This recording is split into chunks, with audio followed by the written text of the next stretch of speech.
Hi everyone, നിലയുടെ മറ്റൊരു വീഡിയോയിലേക്ക് സ്വാഗതം. 2004 ഈ സ്കീം സ്റ്റാർട്ട് ചെയ്യുന്നത്. അന്ന് നിങ്ങൾ ഈ സ്കീമിൽ ഇൻവെസ്റ്റ് ചെയ്തിരുന്നുവെങ്കിൽ അന്ന് ഏകദേശം 10 രൂപയാണ് അതിൻ്റെ ഒരു യൂണിറ്റ് പ്രൈസ്. ഇന്ന് 436 രൂപയാണ് അതിൻ്റെ യൂണിറ്റ് പ്രൈസ്. അതായത് അന്ന് നിങ്ങൾ 1 ലക്ഷം രൂപ ഈ സ്കീമിൽ ഇട്ടിരുന്നുവെങ്കിൽ ഇന്ന് ഏകദേശം 43 ലക്ഷം രൂപ. 21 വർഷത്തിനുള്ളിൽ 43 ടൈംസ്. വലിയ എമൗണ്ട് ഇല്ലെങ്കിൽ ഒരു 1000 രൂപയുടെ SIP മന്ത്ലി 1000 രൂപ വെച്ചിട്ട് 21 കൊല്ലം ഇതിൻ്റെ അകത്ത് ഇൻവെസ്റ്റ് ചെയ്തിരുന്നുവെങ്കിൽ നമ്മൾ ഇൻവെസ്റ്റ് ചെയ്യുന്ന എമൗണ്ട് എന്ന് പറഞ്ഞാൽ ആകെ 2.5 ലക്ഷം രൂപയാണ്. അത് ഏകദേശം 36 ലക്ഷം രൂപയായേനെ. പക്ഷേ ഇന്ന് നമ്മൾ ആ സ്കീം എടുത്ത് നോക്കുകയാണെങ്കിൽ ഇത്രയും വർഷം ഇത് ഹോൾഡ് ചെയ്തിരിക്കുന്ന ഇൻവെസ്റ്റേഴ്സ് 1-2 പേര് ഉണ്ടാവുള്ളൂ. ചിലപ്പോൾ അന്നൊരു 3 ലക്ഷമോ അല്ല 5 ലക്ഷമോ ഇൻവെസ്റ്റേഴ്സ് ചിലപ്പോൾ ഇതിൽ ഇൻവെസ്റ്റ്മെന്റ് സ്റ്റാർട്ട് ചെയ്തിട്ടുണ്ടാവും. പക്ഷേ ഇന്ന് 2-3 പേരുള്ളൂ. അതുകൊണ്ട് തന്നെ നമുക്ക് പറയാം ഈ വെൽത്ത് ക്രിയേറ്റ് ചെയ്യുന്നത് വളരെ കുറച്ചായിട്ടുള്ള ആൾക്കാരാണ്. മിക്കവാറും എല്ലാവരും ചോദിക്കുന്ന ഒരു ക്വസ്റ്റ്യൻ ഉണ്ട്, അതായത് ഏതാണ് ബെസ്റ്റ് ഫണ്ട്, എനിക്ക് ഒരു ബെസ്റ്റ് ഫണ്ട് പറഞ്ഞു തരാമോ, അല്ലെങ്കിൽ ഞാൻ എത്ര എമൗണ്ട് ഇൻവെസ്റ്റ് ചെയ്യേണ്ടതെന്ന്. സത്യത്തിൽ ഈ 2 ക്വസ്റ്റ്യനും റിലവൻ്റ് ഇല്ല.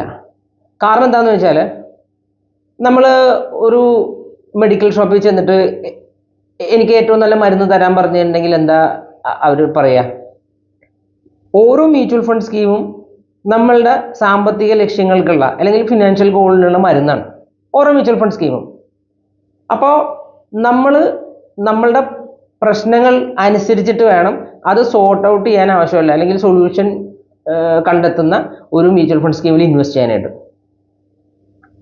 ഒരു സ്കീം സെലക്ട് ചെയ്യേണ്ടത് നമ്മളുടെ ഫിനാൻഷ്യൽ ഗോളിനും റിസ്ക് ആപ്പറ്റൈറ്റിനും ഏജിനും റിട്ടേൺ എക്സ്പെക്ടേഷനും അനുസരിച്ചിട്ടായിരിക്കണം. നമുക്ക് ഷോർട്ട് ടൈം ഗോൾ ഉള്ളെങ്കിൽ ഷോർട്ട് ടൈം ഫണ്ട് സെലക്ട് ചെയ്യുക, മീഡിയം ടൈം ഗോൾ ഉള്ളെങ്കിൽ മീഡിയം ടൈം സെലക്ട് ചെയ്യുക, ഇനി ലോങ് ടൈം ആണെങ്കിൽ ലോങ് ടൈം സെലക്ട് ചെയ്യുക. നമ്മൾ കറക്റ്റായിട്ടുള്ള ഒരു ഫണ്ടല്ല സെലക്ട് ചെയ്യുന്നതെങ്കിൽ നമ്മളുടെ ഞാൻ നേരത്തെ പറഞ്ഞിരിക്കുന്ന പാരാമീറ്ററുകൾക്ക് അനുസരിച്ചിട്ടുള്ള ഫണ്ടല്ല സെലക്ട് ചെയ്യുന്നതെങ്കിൽ നമുക്ക് നഷ്ടം വരാനും ലാഭം കിട്ടാതിരിക്കാനുമുള്ള ചാൻസ് ഉണ്ട്. അപ്പോൾ എപ്പോഴും ഈ പറഞ്ഞിരിക്കുന്ന കാര്യങ്ങൾ ശ്രദ്ധിക്കുക. പറ്റുമെങ്കിൽ ഒരു പ്രൊഫഷണലിൻ്റെ ഹെൽപ്പ് എടുക്കുക, എന്നിട്ടൊരു സ്കീം സെലക്ട് ചെയ്തിട്ട് ഇൻവെസ്റ്റ് ചെയ്യുക.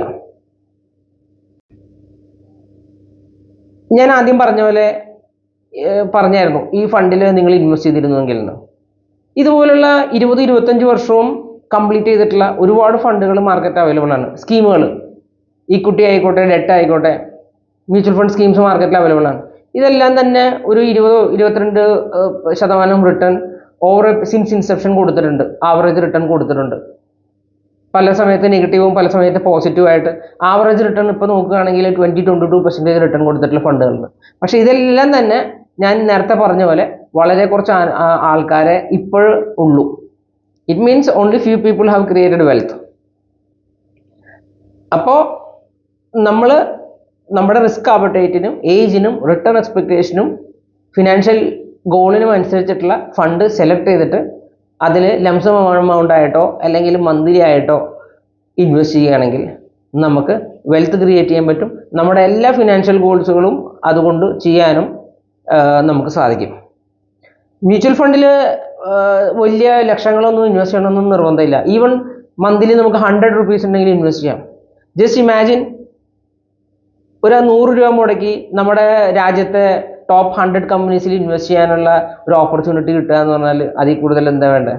അത്രയും ട്രാൻസ്പെറൻസി ഉണ്ട് ഈ ഒരു പ്രൊഡക്റ്റിന്. കൂടുതൽ ഡീറ്റെയിൽസ് ഞങ്ങളുടെ നെക്സ്റ്റ് വീഡിയോയിൽ ഉണ്ടാവും. ഞങ്ങളുടെ വീഡിയോ കണ്ടുകൊണ്ടേയിരിക്കുക. Till that time bye by.